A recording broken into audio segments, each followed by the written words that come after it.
জি আপু, আপনার বাড়ি কোথায়? আমার বাড়ি সিলেটে। আপনার নাম কি আপু? আমার নাম না বললে হবে না? চলে, যে দর্শককে মনের সাথী বানাইবেন ওই দর্শককে বললেই চলবে, এখানে না বললেও চলবে। তো আপনার পরিবারে আছে কে আমার কে? নাম নুসরাত। হ্যালো, আপনার পরিবারে কে কে আছে? পরিবারে ছোট একটা ভাই আছে আর আম্মু আছে। আচ্ছা, যে ফটোটা পাঠাইছেন এটা কি আপনার?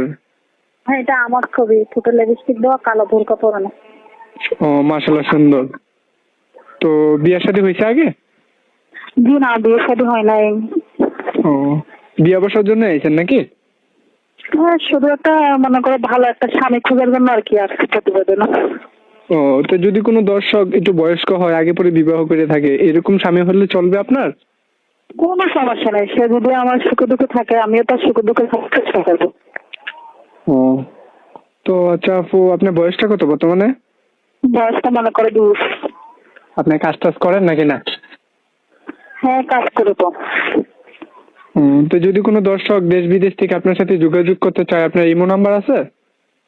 হ্যাঁ, যে নাম্বারটা আমি আপনাকে দিছি এটাই আমার ইমো নাম্বার, যে নাম্বার দিয়ে কথা বলতেছি আপনার সাথে। ও আচ্ছা, ঠিক আছে আপু, আমি আমার দর্শকের উদ্দেশ্যে দিয়ে দিব। যদি যদি কোনো দর্শক আপনাকে ফোন দিয়ে ধরে কথা বলেন। আপনার সময় দিয়ে না, আমার দিলে একটা আমি স্বামী পাবো আর কি, এটাই আমি আল্লাহর কাছে শুকরিয়া হব। আচ্ছা ঠিক আছে আপু, আসসালামু আলাইকুম। ওয়ালাইকুম আসসালাम। संडे है तो बैठ के चीको आए रहोगे। उठो।